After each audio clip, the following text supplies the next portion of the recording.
ओम श्री हरि परमात्मा नमः।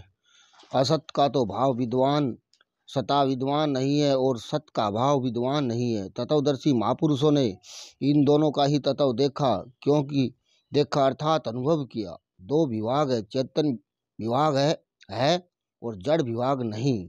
परमात्मा तथा संपूर्ण जीव चेतन विभाग में है और संसार शरीर जड़ विभाग में है। जड़ और चेतन दोनों का स्वभाव परस्पर विरुद्ध है। यह नियम है कि परस्पर विरुद्ध विश्वास एक साथ नहीं रह सकते। इसलिए है पर विश्वास होते ही नहीं का विश्वास निर्जीव हो जाता है और नहीं से विश्वास उठते ही है का विश्वास संजीव हो जाता है। सच्चा साधक एक है, सत तत्व के सिवाय असत की सत्ता स्वीकार ही नहीं करता।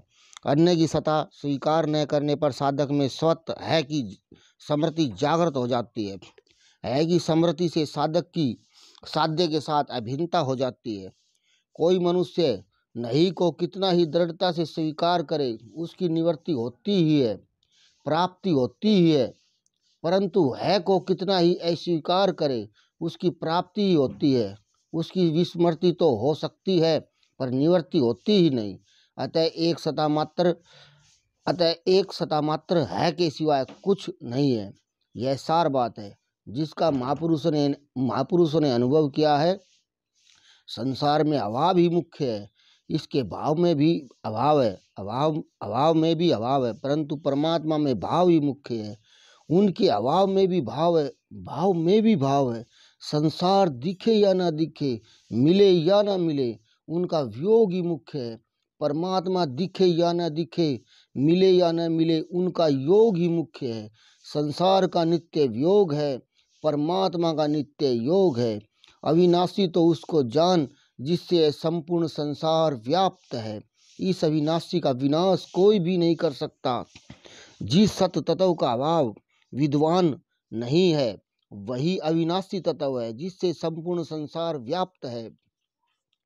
अविनाशी होने के कारण तथा संपूर्ण जगत में व्याप्त होने के कारण उसका कभी कोई नाश नहीं कर सकता ही नहीं। नाश उसी का होता है जो नाशवान तथा एक देश में स्थित हो। अविनाशी जानने में न आने वाले और नित्य रहने वाले इस शरीर के ये देह अंत वाले कहे गए हैं। इसलिए हे अर्जुन, तुम युद्ध करो। पूर्व श्लोक में शरीर को अविनाशी बताकर अब भगवान यह कहते हैं कि मात्र शरीर नाशवान है, मरने वाले हैं। तात्पर्य है कि मिला हुआ तथा बिछुड़ने वाला शरीर हमारा स्वरूप नहीं है। शरीर तो केवल कर्म सामग्री है जिसका उपयोग केवल दूसरों की सेवा करने में ही है, अपने लिए उसका किंचित मात्र भी उपयोग नहीं है। अतः शरीर के नाश से अपनी कोई हानि नहीं होती। जो मनुष्य इस अविनाशी शरीर को मारने वाला मानता है और जो मनुष्य इसको मरा मानता है, वे दोनों ही इसको नहीं जानते, क्योंकि यह न मरता है और न मारा जाता है। शरीर में कर्तापन नहीं है और मृत्यु रूप विकार भी नहीं है। कर्तापन आदि सभी विकार प्रकृति से माने हुए संबंध में ही है। यह शरीर न कभी जन्मता है और न मरता है तथा यह उत्पन्न होकर फिर होने वाला नहीं है। यह जन्म रहित नित्य निरंतर रहने वाला शाश्वत और अनादि है। शरीर के मारे जाने पर भी यह नहीं मारा जाता। उत्पन्न होना, सता वाला दिखना, बदलना, बढ़ना, घटना और नष्ट होना, ये 6 विकार शरीर में ही होते हैं। शरीर में ये विकार कभी हुए ही नहीं, कभी होंगे ही नहीं, कभी हो सकते ही नहीं। शरीर ही कभी उत्पन्न नहीं होता, न जाते अज उत्पन्न होकर विकारी सता वाला नहीं होता। अय भूतवा भविता वा न भूए, यह बदलता नहीं, शाश्वत, यह बढ़ता नहीं, पुराण, यह क्षीण नहीं होता, नित्य, और यह मरता नहीं। न म्रियते न हन्यते हन्य माने शरीरे। मुख्य विकार दो ही है, उत्पन्न होना और नष्ट होना। अतः प्रस्तुत श्लोक में इन दोनों विकारों का शरीरी में दो बार निषेध किया गया है, जैसे न जायते म्रियते और अज न हन्यते हन्य माने शरीरे। हे प्रथानंदन, जो मनुष्य इस शरीर को अविनाशी, नित्य, जन्म रहित और अवयव जानता है, वह कैसे किसको मारे और कैसे किसको मरवाए। शरीर की किसी भी क्रिया से शरीर में किंचित मात्र भी कोई विकार उत्पन्न नहीं होता। अतः शरीर ही किसी भी क्रिया का न तो कर्ता तथा भोक्ता बनता है, न कार्यता ही बनता है। मनुष्य जैसे पुराने कपड़ों को छोड़कर दूसरे नए कपड़े धारण कर लेता है, ऐसे ही देही पुराने शरीरों को छोड़कर दूसरे नए शरीर में चला जाता है। जैसे कपड़े बदलने से मनुष्य बदल नहीं जाता, ऐसे ही अनेक शरीरों को धारण करने और छोड़ने पर वह शरीर ही वहीं का वही रहता है, बदलता नहीं। तात्पर्य है कि शरीर के परिवर्तन तथा नाश से स्वयं का परिवर्तन तथा नाश नहीं होता। यह सबका अनुभव है कि हम रहते हैं, बचपन आता है और चला जाता है, हम रहते हैं, जवानी आती है और चली जाती है, हम रहते हैं, बुढ़ापा आता है और चला जाता है। वास्तव में न बचपन है, न जवानी है, न बुढ़ापा है, न मृत्यु है, परंतु केवल हमारी सता ही है। शस्त्र इस शरीर को काट नहीं सकते, अग्नि इसको जला नहीं सकती, जल इसको गीला नहीं कर सकता और वायु इसको सुखा नहीं सकती। पृथ्वी, जल, तेज, वायु, आकाश, मन, बुद्धि तथा अहंकार ये अपरा प्रकृति जड़ विभाग है और स्वरूप परा प्रकृति चेतन विभाग है। अपरा प्रकृति परा प्रकृति पहुँच ही नहीं सकती। जड़ पदार्थ चेतन तत्व तक कैसे पहुंच सकता है? अंधकार सूर्य तक कैसे पहुंच सकता है? इसलिए जड़ वस्तु चेतन शरीर में किंचित मात्र कोई विकार उत्पन्न नहीं कर सकती। यह शरीर काटा नहीं जा सकता, यह जलाया नहीं जा सकता, यह गिल्ला नहीं किया जा सकता और यह सुखाया भी नहीं जा सकता, कारण कि यह नित्य रहने वाला, सब में परिपूर्ण, अचल, स्थिर स्वभाव वाला और अनादि है। जड़ वस्तु शरीर में कोई भी विकार उत्पन्न नहीं कर सकती, क्योंकि शरीर स्वाभाविक निर्विकार है। निर्विकारता इसका स्वरूप है। शरीर सर्वगत है, शरीरगत नहीं।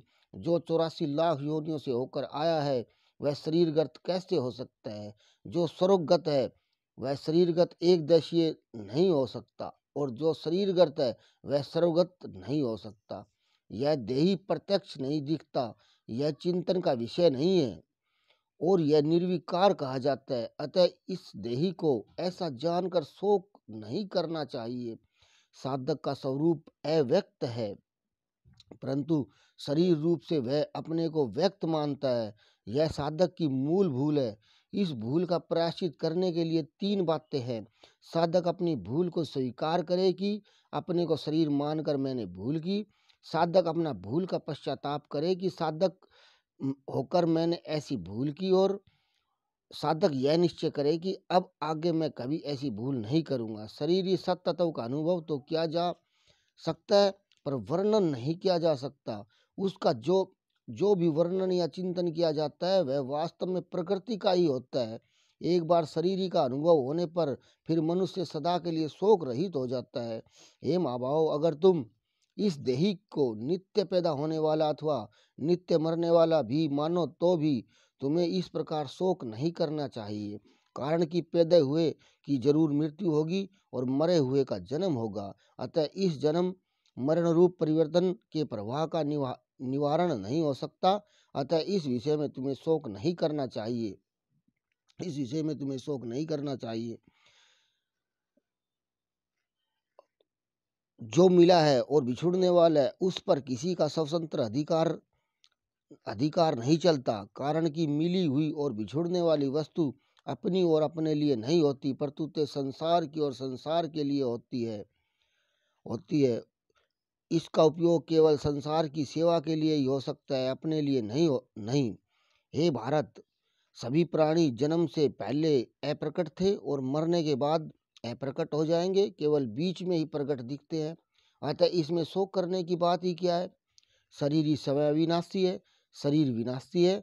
स्थूल दृष्टि से केवल शरीरों को ही देखें तो वे जन्म से पहले भी हमारे साथ नहीं थे और मरने के बाद भी वे हमारे साथ नहीं थे और मरने के बाद भी हमारे साथ नहीं रहेंगे। वर्तमान में वे हमारे साथ मिले हुए से दिखते हैं, पर वास्तव में हमारा उनसे प्रतिक्षण वियोग हो रहा है। इस तरह मिले हुए और बिछुड़ने वाले प्राणियों के लिए शोक करने से क्या लाभ? उसकी निंदा ही है। उदाहरणार्थ, जिस मनुष्य को कोढ़ है उसे कोढ़ी कहना वास्तव में उसकी निंदा है, क्योंकि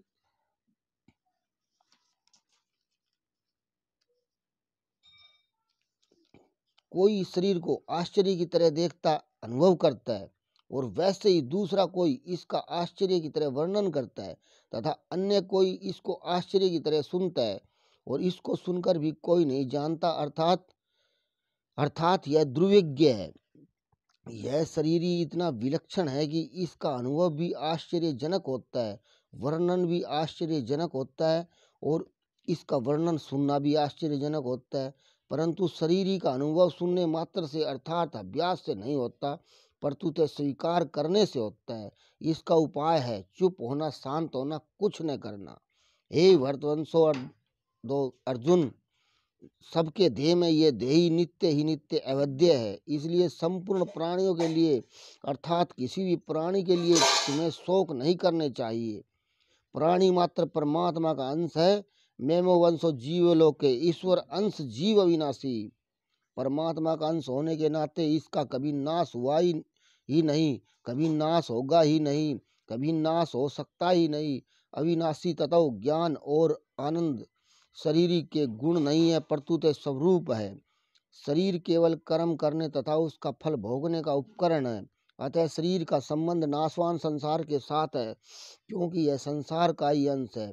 व्याकरण की दृष्टि से देखें तो मतुप, इनी आदि प्रत्येक 6 अर्थों में प्रयुक्त होते हैं।